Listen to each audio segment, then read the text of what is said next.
भारताचे शिक्षक नायक सोनम वांगचुक हे गेले 20 दिवसापासून आमरण उपोषणाला बसलेले आहेत।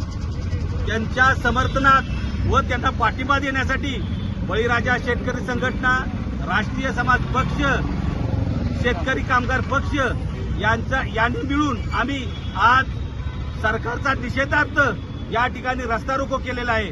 आता एवढंच सरकारला सांगू इच्छितो की लवकरात लवकर याच्यावर तोडगा काढावा, शिक्षण मंत्र्याचा राजीनामा घ्यावा, शिक्षण व्यवस्थेत मोठा बदलाव करावा।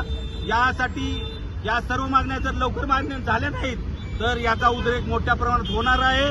सरकारने या गोष्टीवर लवकरात लवकर तोडगा काढावा एवढंच या निमित्तानं आम्ही सरकारला इशारा देत आहे।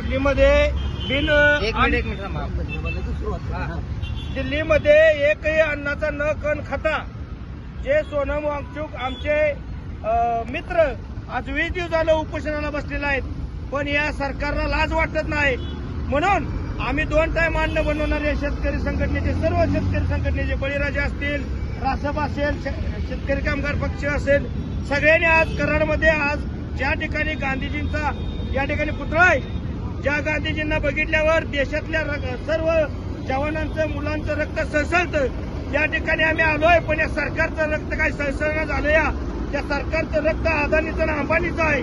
ते फक्त ठेकेदारांचा रस्ता करण्यात व्यस्त आहेत। पण हे युवक ॲडव्होकेट भाई समीर देसाई, शेतकरी कामगार पक्ष सातारा जिल्हा अध्यक्ष।